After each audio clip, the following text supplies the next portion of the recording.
Hello दोस्तों, परीक्षा मंथन के ऑनलाइन एकेडमी में मैं आप सबका स्वागत करता हूं और आप सब देख रहे हैं लेखपाल रिवीजन सीरीज। और आज हम पढ़ेंगे ग्राम्य समाज एवं विकास के अंतर्गत ग्राम्य विकास और भूमि सुधार पार्ट 2। और इसमें हम देखेंगे दोस्तों कि कृषि से संबंधित प्रमुख क्रांतियां कौन कौन सी रही, जहां से क्वेश्चन अक्सर पूछे जाते हैं। साथ ही हम देखेंगे भूमि सुधार से संबंधित अन्य मुद्दे और कृषि बीज निगम की स्थापना, तमाम सारे ऐसे कानूनों को और ऐसे निगमों को जो परीक्षा की दृष्टि से बेहद ही महत्वपूर्ण होंगे। तो दोस्तों हम सबसे पहले आते हैं क्वेश्चन पर और देखते हैं तो भूरी क्रांति का संबंध किससे है। और यहाँ हम देख रहे हैं कि 4 ऑप्शन हैं: झींगा उत्पादन, मत्स्य उत्पादन, कपास उत्पादन और रासायनिक उर्वरक। तो दोस्तों भूरी क्रांति का जो संबंध है वह रासायनिक उर्वरकों के उत्पादन से है। विभिन्न उत्पादनों को अब हम देख लेते हैं। कृषि से संबंधित जो विभिन्न क्रांतियां हैं उनसे संबंधित देखेंगे कि किस उत्पादन को कौन सी क्रांति का नाम दिया गया है। तो हम देख रहे हैं कि पीत क्रांति, जिसे पीली क्रांति के नाम से भी हम जानते हैं, यानी येलो रेवोल्यूशन, इसे तिलहन से संबंधित है, तिलहन उत्पादन से संबंधित है। दूसरा हम देख रहे हैं हरित क्रांति, ग्रेन रेवोल्यूशन, या कृषि यानी खाद्यान्न उत्पादन से संबंधित है। तीसरी है नीली क्रांति, ब्लू रेवोल्यूशन, मत्स्य या सामुद्रिक उत्पादन से संबंधित है, जिसमें झींगा मछली इत्यादि भी शामिल है, मछली तो है ही। भूरी क्रांति, ब्राउन रेवोल्यूशन, रासायनिक उर्वरकों के उत्पादन से संबंधित है। गुलाबी क्रांति का संबंध प्याज और झींगा उत्पादन से है। साथ ही श्वेत क्रांति का संबंध जो है वह दुग्ध उत्पादन से है। रजत रेशा क्रांति का संबंध, सिल्वर फाइबर रेवोल्यूशन का संबंध कपास उत्पादन से है। अन्य अगर हम संबंधों को देखें तो देख रहे हैं रजत क्रांति का संबंध कुक्कुट या अंडा उत्पादन से है। यहाँ ध्यान देने योग्य बात है, रजत रेशा क्रांति, सिल्वर फाइबर रेवोल्यूशन का संबंध कपास उत्पादन से है, जबकि केवल रजत क्रांति का या सिल्वर रेवोल्यूशन का संबंध जो है वो कुक्कुट यानी मुर्गा पालन और अंडा उत्पादन से है। आगे हम देख रहे हैं कि गोल्ड क्रांति, राउंड रेवोल्यूशन का संबंध आलू उत्पादन से है। स्वर्ण क्रांति, गोल्डन रेवोल्यूशन का संबंध बागवानी से है। स्वर्ण रेशा क्रांति, ध्यान दीजिएगा, स्वर्ण रेशा क्रांति, गोल्डन फाइबर रेवोल्यूशन का संबंध जूट या पटसन से है। लाल क्रांति का संबंध जो है रेड रेवोल्यूशन का मांस एवं टमाटर उत्पादन से है। सदाबहार क्रांति का या एवरग्रीन रेवोल्यूशन का संबंध समग्र कृषि विकास से है। तो इस तरह से हम देख रहे हैं कि यहाँ 13 पार्ट दिखाई दे रहे हैं क्रांतियों से संबंधित। तो यहाँ से यह जो पार्ट है, क्रांति से संबंधित जो पार्ट है और उत्पादन इनसे जो संबंधित है, ये परीक्षा की दृष्टि से बेहद महत्वपूर्ण है। दूसरे प्रश्न पर हम चलते हैं तो देख रहे हैं, दूसरा प्रश्न है राष्ट्रीय बीज निगम की स्थापना कब की गई। राष्ट्रीय बीज निगम की स्थापना कब की गई? ऑप्शन ए देख रहे हैं 1953 ईस्वी, ऑप्शन बी देख रहे हैं 1963 ईस्वी, ऑप्शन सी देख रहे हैं 1965 ईस्वी, ऑप्शन डी देख रहे हैं 1973 ईस्वी। तो दोस्तों राष्ट्रीय बीज निगम की स्थापना 1963 ईस्वी में की गई थी, अर्थात ऑप्शन बी सही है। अब हम इसकी व्याख्या देखें तो व्याख्या दोस्तों ध्यान दीजिएगा, व्याख्या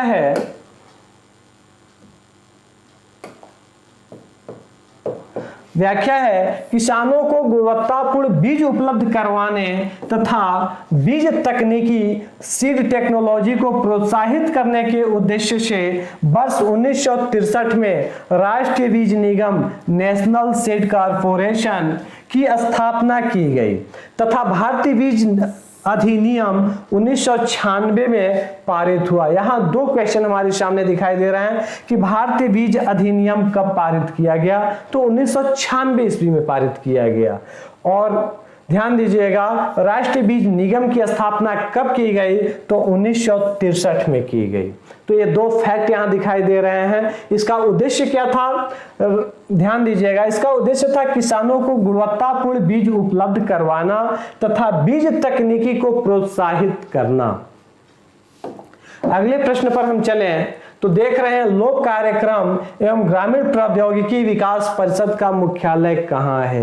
लोक कार्यक्रम एवं ग्रामीण प्रौद्योगिकी विकास परिषद का मुख्यालय दोस्तों पहला ऑप्शन है दिल्ली, बी ऑप्शन है मुंबई, सी ऑप्शन है कोलकाता, डी ऑप्शन है हैदराबाद। तो ऑप्शन ए सही है, अर्थात दिल्ली। लोक कार्यक्रम एवं ग्रामीण प्रौद्योगिकी विकास परिषद का मुख्यालय दिल्ली में है। हम इसे संबंधित व्याख्या को देखें तो हम देख रहे हैं कि ग्रामीण समृद्धता के लिए परियोजनाओं के क्रियान्वयन में स्वैच्छिक भागीदारी को प्रोत्साहित करने के उद्देश्य से 1986 में लोक कार्यक्रम एवं ग्रामीण प्रौद्योगिकी विकास परिषद council of advancement of peoples action and rural technology CAPART की स्थापना की गई, जिसका मुख्यालय दिल्ली में है। ध्यान दीजिएगा, ग्रामीण समृद्धता की परियोजनाओं के क्रियान्वयन में स्वैच्छिक भागीदारी के लिए, ध्यान दीजिएगा, प्रोत्साहित करने के लिए इसका गठन कब किया गया? 1986 ईस्वी। तो यह क्वेश्चन पूछा जा सकता है कि लोक कार्यक्रम एवं ग्रामीण प्रौद्योगिकी विकास परिषद का गठन कब किया गया? तो 1986 ईस्वी में किया गया, और इसका मुख्यालय कहाँ है? तो दिल्ली में है। अगला क्वेश्चन, इसका स्टेटमेंट है, कृषि उत्पादों की मार्केटिंग को व्यवस्थित रूप देने के उद्देश्य से जयपुर यानी राजस्थान में वर्ष 1988 में national institute of agriculture marketing की स्थापना की गई। तो क्वेश्चन यह पूछा जा सकता है, national institute of agriculture marketing की स्थापना कब की गई? तो 1988 में की गई। इसका मुख्यालय कहाँ है? तो इसका मुख्यालय जयपुर राजस्थान में है। स्पष्ट हुआ? अगली क्वेश्चन की तरफ हम बढ़ते हैं तो देख रहे हैं, अगला क्वेश्चन है, मृदा स्वास्थ्य कार्ड योजना का शुभारंभ कब किया गया? जनवरी 2015 ईस्वी, फरवरी 2015 ईस्वी, अप्रैल 2015 ईस्वी, अगस्त 2015 ईस्वी। 2015 कॉमन है सब में, केवल महीने में अंतर है। तो दोस्तों, मृदा स्वास्थ्य कार्ड योजना का जो शुभारंभ किया गया 19 फरवरी 2015 को किया गया था। और यह सूरतगढ़, जो राजस्थान के गंगानगर जिले के सूरतगढ़ नामक गांव से इसकी शुरुआत की गई थी, इस योजना का शुभारंभ किया गया था। तो हम इसकी व्याख्या देख लेते हैं। व्याख्या देखें तो 19 फरवरी 2015 को भारत के प्रधानमंत्री द्वारा सूरतगढ़, याद रखिएगा, गंगानगर राजस्थान से मृदा स्वास्थ्य कार्ड योजना, सॉइल हेल्थ कार्ड स्कीम का शुभारंभ किया गया, जिसका उद्देश्य देश भर में कृषि क्षेत्र में मिट्टी की सेहत पर ध्यान देकर मिट्टी को आवश्यक पोषण उपलब्ध करवाना है, ताकि कृषि उत्पादकता में अभिवृद्धि की जा सके। इस योजना का नारा है, स्वास्थ्य धरा खेत हरा।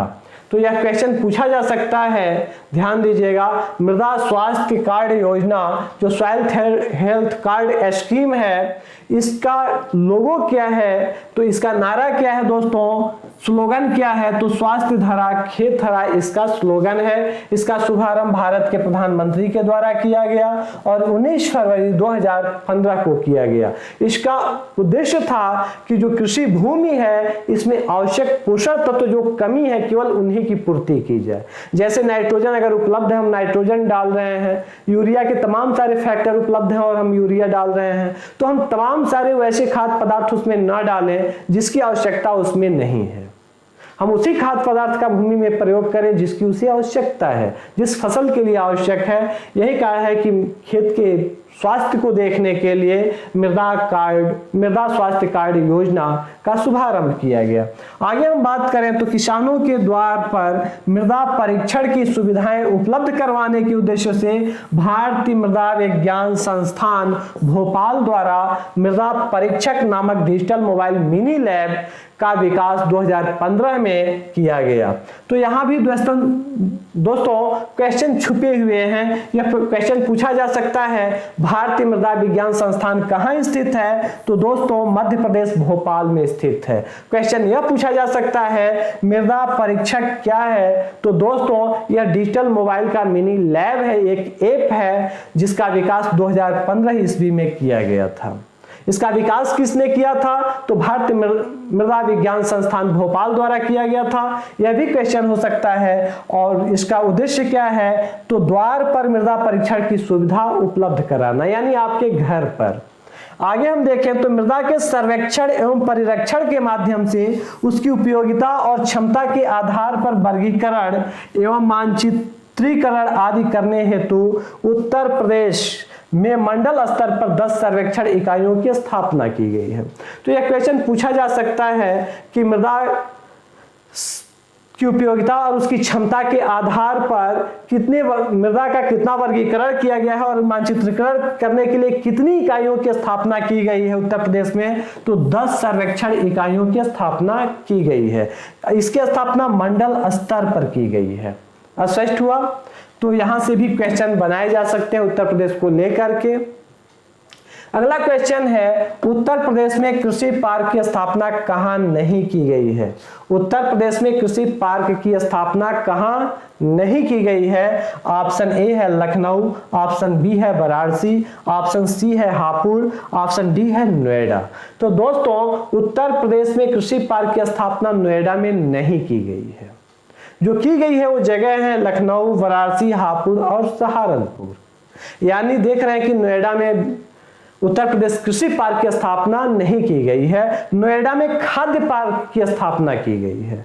तो हम आगे बढ़ते हैं और इससे संबंधित हम विभिन्न तथ्यों को देखते हैं, परीक्षोपयोगी तथ्यों को देखते हैं। तो प्रदेश के लखनऊ, वाराणसी, हापुड़ और सहारनपुर में कृषि पार्क, एग्रो पार्क स्थापित किए गए हैं, जिसका उद्देश्य कृषकों को उनके उत्पादन का उचित मूल्य दिलाना है। इसका उद्देश्य क्या है? तो कृषकों के उत्पादन का उचित मूल्य दिलाना इसका उद्देश्य है। नोएडा में खाद्य पार्क, ध्यान दीजिएगा, फूड पार्क की स्थापना की गई है।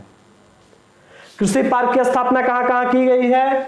तो लखनऊ, वाराणसी, हापुड़ और सहारनपुर में। जबकि फूड पार्क यानी खाद्य पार्क की स्थापना कहां की गई है? तो नोएडा में की गई है। तो यह अंतर आप याद रखिएगा। साथ ही साथ हम देख लें परीक्षा की दृष्टि से एक महत्वपूर्ण स्थल पार्क सिटी और वो किस शहर को कहते हैं। तो दोस्तों नॉलेज पार्क की स्थापना कहां की गई है? तो ग्रेटर नोएडा में की गई है। नॉलेज पार्क की स्थापना कहां की गई है? तो ग्रेटर नोएडा में की गई है। लेदर टेक्नोलॉजी पार्क की स्थापना कहां की गई है? तो बंथरा, उन्नाव जिले में की गई है, गंगा नदी के किनारे। यह रेल एवं होजरी पार्क की स्थापना कहां की गई है? तो यह कानपुर में की गई है। आगे प्लास्टिक सिटी किसे कहते हैं? प्लास्टिक सिटी की स्थापना कहां की गई है? तो कानपुर व जौनपुर में की गई है। साइंस सिटी की स्थापना कहां की गई है? तो लखनऊ की गई है और यह महत्वपूर्ण है, ध्यान दीजिएगा। आगे इलेक्ट्रॉनिक सिटी की स्थापना कहां की गई है? तो नोएडा और आगरा में की गई है। साइबर सिटी की स्थापना कहां की गई है? तो कानपुर में की गई है। यह भी परीक्षा की दृष्टि से महत्वपूर्ण है। तो science city Lucknow, cyber city Kanpur, ये दो आप याद रखिएगा। बाकी आप तो देखिएगा जरूर, एक नजर देख जरूर लीजिएगा, क्योंकि कब कहां से प्रश्न पूछे जाएंगे यह कोई नहीं जानता है। आगे हम बात करें तो लेदर निर्यात संवर्धन औद्योगिक पार्क की स्थापना आगरा में की गई है। लेदर निर्यात संवर्धन औद्योगिक पार्क की स्थापना कहां की गई है? तो आगरा में की गई है। जैव प्रौद्योगिकी पार्क की स्थापना कहां की गई है? तो लखनऊ में की गई है। यह महत्वपूर्ण है परीक्षा की दृष्टि से। आगे हम देखें तो राज्य स्तरीय सोलर पार्क की स्थापना कहां की गई है? तो लखनऊ में की गई है। राज्य स्तरीय सोलर पार्क की स्थापना कहां की गई है? तो लखनऊ में। यह भी परीक्षा की दृष्टि से महत्वपूर्ण है। मेमोरी लैब की स्थापना कहां की गई है? तो लखनऊ में की गई है। हेरिटेज सिटी की स्थापना कहां की गई है? तो आगरा व लखनऊ में की गई है। इको नॉलेज पार्क की स्थापना खुसरोबाग, इलाहाबाद में तथा इटावा जिले में की गई है। ध्यान दीजिएगा, इको नॉलेज पार्क की अगर बात की जाए तो इलाहाबाद और इटावा, केवल नॉलेज पार्क की बात की जाए तो नोएडा में की गई है। याद रखिएगा इस चीज को। ट्रैफिक पार्क की स्थापना कहां की गई है? तो कानपुर में की गई है। यह महत्वपूर्ण है। लायन सफारी पार्क की स्थापना कहां की गई है? इटावा में की गई है। यह भी परीक्षा की दृष्टि से महत्वपूर्ण है। एग्रो पार्क की स्थापना कहां की गई है? तो वाराणसी व बाराबंकी में की गई है। आगे हम देखें तो महिला उद्यमी पार्क की स्थापना ग्रेटर नोएडा में की गई है। मेगा फूड पार्क की स्थापना जगदीशपुर अमेठी में की गई है। यह महत्वपूर्ण है परीक्षा की दृष्टि से। Mega food park Jagdishpur Amethi जिले में की गई है। डिस्कवरी पार्क की स्थापना भी अमेठी जिले में की गई है। सूचना प्रौद्योगिकी पार्क की स्थापना कहां की गई है? यह महत्वपूर्ण है। तो दोस्तों सूचना प्रौद्योगिकी पार्क की स्थापना नोएडा, इलाहाबाद, मुरादाबाद, आगरा, लखनऊ, कानपुर व वाराणसी में की गई है। तो दोस्तों ये सब पार्क रहे, सिटी रहे और स्थल रहे, इनकी स्थापना के जगह जिले आपके सामने हैं। तो दोस्तों यहां से भी प्रश्न पूछे जाते हैं, बनाए जाते हैं, तो इसे आप स्क्रीनशॉट ले सकते हैं, ले लीजिएगा और इसे आप अपने नोटबुक में नोट भी कर लीजिएगा। आगे हम देखें तो प्रश्न है आगे, उत्तर प्रदेश में भूमि विकास एवं जल संसाधन विकास प्रशिक्षण संस्थान का गठन कब किया गया? उत्तर प्रदेश में भूमि विकास एवं जल संसाधन विकास प्रशिक्षण संस्थान का गठन कब किया गया? तो दोस्तों ऑप्शन ए है 1997, ऑप्शन बी है 1998, ऑप्शन सी है 2002 और ऑप्शन डी है 2004। तो हम देख रहे हैं कि उत्तर प्रदेश में भूमि विकास एवं जल संसाधन विकास प्रशिक्षण संस्थान का जो गठन है वह 1998 ईस्वी में किया गया था। अब हम इसकी व्याख्या देखें दोस्तों, तो व्याख्या हम देखते हैं तो देख रहे हैं वर्ष 1998 में लखनऊ में गठित, इसका मुख्यालय कहां होगा? लखनऊ में। तो लखनऊ में गठित उत्तर प्रदेश भूमि विकास एवं जल संसाधन विकास प्रशिक्षण संस्थान के तहत प्रदेश के 37 जिलों में बंजर भूमि विकास कार्यक्रम, 38 जिलों में समादेश विकास एवं जल प्रबंधन कार्यक्रम तथा 15, ध्यान दीजिएगा, 15 जिलों में सूखा बहुल क्षेत्र कार्यक्रम चलाया जा रहा है। तो दोस्तों यह क्वेश्चन पूछा जा सकता है कि भूमि विकास से संबंधित कार्यक्रम जो है वह, जैसे बंजर भूमि विकास कार्यक्रम जो है वह किसके द्वारा संचालित किया जा रहा है, या फिर समादेश विकास एवं जल प्रबंधन कार्यक्रम किसके द्वारा संचालित किया जा रहा है, या सूखा बहुल क्षेत्र कार्यक्रम किसके द्वारा संचालित किया जा रहा है? तो दोस्तों इन सबका संचालन उत्तर प्रदेश भूमि विकास एवं जल संसाधन विकास प्रशिक्षण संस्थान के माध्यम से संचालित किए जा रहे हैं और इसकी स्थापना 1998 ईस्वी में की गई थी। जिलों की संख्या पूछा जा सकता है, तो दोस्तों बंजर भूमि विकास कार्यक्रम 47 जिलों में, समादेश विकास एवं जल प्रबंधन कार्यक्रम 38 जिलों में तथा 15 जिलों में बंजर या सूखा बहुल क्षेत्र कार्यक्रम संचालित किया जा रहा है। वर्ष 2002 में उत्तर प्रदेश बीज विकास निगम की स्थापना की गई।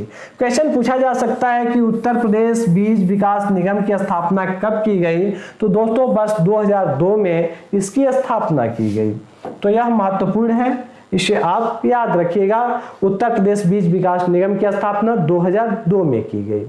आगे हम बात करें तो अगला प्रश्न है, कानपुर नगर की पेयजल समस्या के निदान हेतु, कानपुर नगर की पेयजल समस्या के निदान हेतु किस परियोजना को संचालित किया जा रहा है?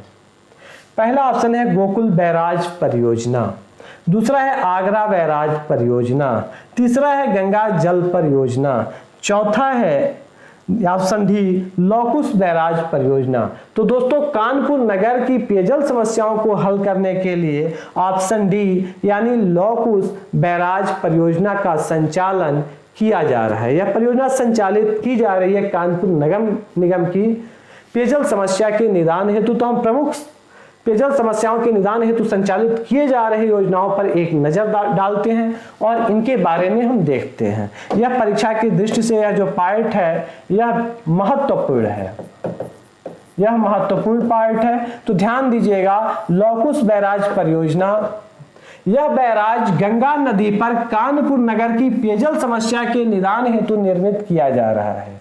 गंगा नदी के किनारे कानपुर शहर बसा हुआ है, तो यह बैराज जो है यह गंगा नदी पर ही निर्मित किया जा रहा है और इसका नाम रखा गया है लौकुश बैराज परियोजना और कानपुर के पेयजल समस्याओं के निदान हेतु इसका संचालन किया जा रहा है। दूसरा है गोकुल बैराज परियोजना। इस परियोजना का निर्माण गोकुल यानी मथुरा के निकट जमुना नदी पर किया जा रहा है। मथुरा किसके किनारे स्थित है? जमुना नदी के, जिसमें वर्षा ऋतु के दौरान जमुना के अतिरिक्त जल को 5 मीटर गहराई में सिंचित किया जाएगा। इस परियोजना से मथुरा और आगरा को पेयजल की आपूर्ति की जाएगी। यहां ध्यान दीजिए, गोकुल बैराज परियोजना, आप इसे गोकुल से मथुरा समझ लीजिएगा, यानी गोकुल बैराज परियोजना मथुरा के निकट जमुना नदी पर संचालित किया जा रहा है। यह मथुरा और आगरा के पेयजल समस्याओं के निदान हेतु इसका संचालन किया जा रहा है। वर्षा ऋतु में जमुना जी में जो अतिरिक्त जल होगा वह 5 मीटर की गहराई में संचित कर लिया जाएगा अन्यत्र जगह पर और उसी का उपयोग पूरे वर्ष भर मथुरा और आगरा के लिए किया जाएगा। तीसरा हम देख रहे हैं आगरा बैराज परियोजना। आगरा बैराज परियोजना, इस परियोजना के तहत आगरा नगर में पेयजल की आपूर्ति हेतु यमुना नदी पर ताजमहल से 8 किलोमीटर की दूरी पर बैराज निर्मित किया जा रहा है। यह जो है आगरा बैराज परियोजना, यह आगरा किसके किनारे है? जमुना नदी के तट पर स्थित है। तो ताजमहल भी आगरा में स्थित है, तो ताजमहल से 8 किलोमीटर की दूरी पर इस बैराज का, आगरा बैराज परियोजना का निर्माण किया जा रहा है आगरा के पेयजल समस्याओं के निदान हेतु। अगला है गंगा जल परियोजना। गंगा जल परियोजना गाजियाबाद और नोएडा को अतिरिक्त पेयजल उपलब्ध कराने के साथ यह परियोजना नोएडा दिल्ली मार्ग के निकट प्रताप बिहार में निर्मित की जा रही है। ध्यान दीजिएगा, नोएडा दिल्ली मार्ग के में प्रताप बिहार जो स्थित है वहां पर गंगा जल परियोजना का निर्माण किया जा रहा है। यह गाजियाबाद और नोएडा को अतिरिक्त पेयजल उपलब्ध कराएगा और उसकी पेयजल समस्याओं के निदान के लिए इसका उपयोग किया जाएगा। तो इस तरह से हम 4 यहां देख रहे हैं। लौकुश बैराज परियोजना कानपुर के लिए, गोकुल बैराज परियोजना मथुरा और आगरा के लिए, आगरा बैराज परियोजना आगरा के लिए, गंगा जल परियोजना गाजियाबाद और नोएडा के लिए। अगले प्रश्न पर हम चलें तो उत्तर प्रदेश में कृषि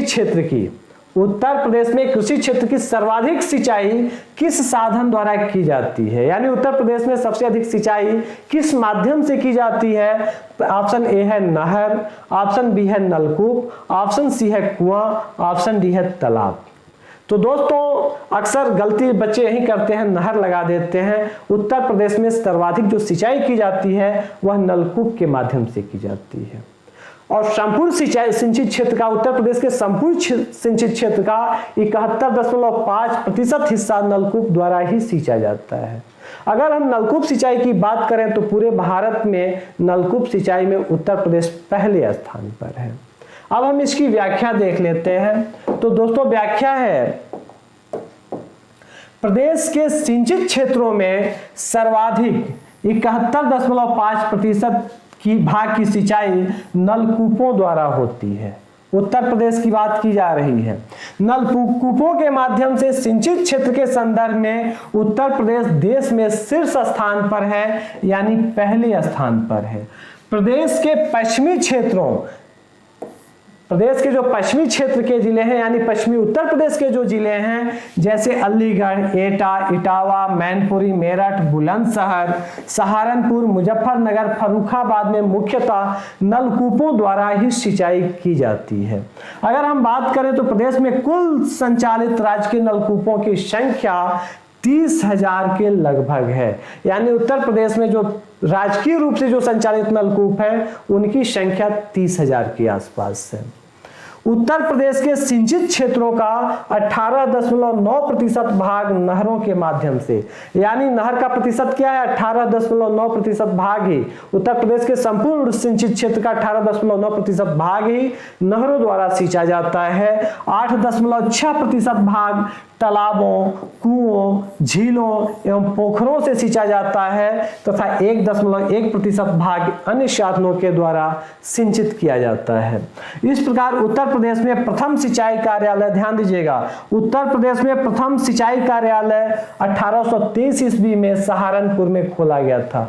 अगर प्रश्न पूछा जाए उत्तर प्रदेश का प्रथम सिंचाई कार्यालय कहां स्थापित किया गया था, तो सहारनपुर में स्थापित किया गया था। कब स्थापित किया गया था? तो 1823 ईस्वी में स्थापित किया गया था। तो ये फैक्ट महत्वपूर्ण है, साथ ही साथ याद रखिएगा उत्तर प्रदेश में सबसे अधिक सिंचाई जो नलकूप के द्वारा, यानी 71.5%, 18.9% नहर द्वारा, 8.6% तालाब, कुआं, पोखर इत्यादि के द्वारा और 1.1% भाग अन्य स्रोतों द्वारा सिंचाई किया जाता है। और अब हम अंतिम प्रश्न की ओर चलते हैं और देख रहे हैं, अंतिम प्रश्न है, भारतीय कृषि अनुसंधान परिषद का मुख्यालय कहाँ है? भारतीय कृषि अनुसंधान परिषद का मुख्यालय कहाँ है? तो दोस्तों ऑप्शन ए है दिल्ली, लखनऊ, पटना और इंदौर। तो दोस्तों भारतीय कृषि अनुसंधान परिषद का जो मुख्यालय है वह दिल्ली में स्थित है। अब हम इसकी व्याख्या देख लेते हैं। तो दोस्तों व्याख्या ध्यान से देखिएगा, यहाँ से प्रश्न पूछे जाने की संभावना सर्वाधिक है। तो भारतीय कृषि अनुसंधान परिषद कृषि एवं विकास, कृषि एवं किसान कल्याण मंत्रालय भारत सरकार के तहत एक स्वायत्त शासी संस्था है। यानी भारतीय कृषि अनुसंधान परिषद किसके अंतर्गत कार्य करता है? तो कृषि एवं किसान कल्याण मंत्रालय के अंतर्गत एक स्वायत्त शासी संस्था के रूप में यह कार्यरत है। अब इसकी स्थापना की बात की जाए तो रॉयल कमीशन की कृषि पर आधारित रिपोर्ट के अनुसरण में सोसाइटी रजिस्ट्रीकरण अधिनियम 1860 के तहत पंजीकृत और 16 जुलाई 1929 को स्थापित इस सोसाइटी का पहले नाम imperial council of agricultural research था। यहाँ ध्यान दीजिएगा, अगर क्वेश्चन यह पूछा जाए कि भारतीय कृषि अनुसंधान परिषद का पुराना नाम क्या है, तो इसका पुराना नाम है imperial council of agricultural research. यह अगर पूछा जाए कि इसकी स्थापना कब की गई, तो इसकी स्थापना 16 जुलाई 1929 ईस्वी को की गई। अगर क्वेश्चन यह पूछा जाए कि किस रिपोर्ट के आधार पर इसकी स्थापना की गई, तो रॉयल कमीशन के कृषि पर आधारित रिपोर्ट के आधार पर इसकी स्थापना की गई। इसका रजिस्ट्रीकरण किसके द्वारा किया गया? तो सोसाइटी रजिस्ट्रीकरण अधिनियम 1860 के तहत इसकी रजिस्ट्री की गई, यानी इसकी स्थापना की गई इस कानून के तहत। आगे भारतीय कृषि अनुसंधान परिषद का जो मुख्यालय है वह नई दिल्ली में स्थित है। आगे हम देख रहे हैं भारत में बागवानी, मात्स्यिकी और पशु विज्ञान सहित कृषि के क्षेत्र में समन्वयन, मार्गदर्शन और अनुसंधान प्रबंधन एवं शिक्षा के लिए परिषद सर्वोच्च निकाय है। अगर हम भारत की बात करें तो भारत में कृषि से संबंधित बागवानी हो गया, मत्स्यन हो गया, पशुपालन हो गया, यानी पशु विज्ञान से संबंधित जो भी क्षेत्र हैं जो कृषि से संबंधित हैं, उन सभी क्षेत्रों में समन्वय करने का कार्य, उनके मार्गदर्शन का कार्य और साथ ही साथ अनुसंधान करने का कार्य, प्रबंधन करने का कार्य तथा कृषि विश्वविद्यालय या शिक्षा से संबंधित, कृषि शिक्षा और पशुपालन शिक्षा से संबंधित जो भी परिषद हैं उनका यह सर्वोच्च निकाय है। साथ ही साथ देश में 101 भारतीय कृषि अनुसंधान संस्थान है। वर्तमान की बात की जाए तो भारतीय कृषि अनुसंधान संस्थानों की जो संख्या है वह 101 है तथा 71 कृषि विश्वविद्यालय भारत में स्थापित है। तो इन सबके सहित यह विश्व में सर्वाधिक विस्तृत राष्ट्रीय कृषि पद्धति है। यह विश्व की सबसे बड़ी कृषि का एक संगठन है। अगर बात किया जाए तो इसमें 101 भारतीय कृषि अनुसंधान संस्थान शामिल हैं और तथा 71 कृषि विश्वविद्यालय शामिल हैं। और इस तरह से भारतीय कृषि अनुसंधान परिषद का मुख्यालय नई दिल्ली में है। इसकी स्थापना 16 जुलाई 1929 ईस्वी को की गई थी। तो दोस्तों इसी के साथ आज का जो हमारा क्लास है यह पूरा होता है। और साथ ही साथ आप ध्यान दीजिएगा, इसके प्रत्येक एपिसोड को आप ध्यान पूर्वक देखिएगा। जरूरत पड़े तो आप नोट्स जरूर बना लीजिएगा। मैं उम्मीद करता हूं कि क्वेश्चन पूछे जाएंगे तो बहुत अधिक संभावना है कि आपके क्लासरूम से क्वेश्चन पूछे जाएं। अगर कुछ भी क्वेश्चन अगर आप इसके आधार पर कर लेते हैं तो ये हमारा सौभाग्य है जो आपके सिलेक्शन के लिए महत्वपूर्ण हो सकता है। तो दोस्तों इसी के साथ फिर हम अगले क्लास में आपसे मिलेंगे और यह क्लास देखने के लिए आपको बहुत बहुत धन्यवाद। अगर यह क्लास आपको पसंद आए तो आप इसे लाइक करना, शेयर करना और हमारे चैनल को सब्सक्राइब करना न भूलिएगा। धन्यवाद।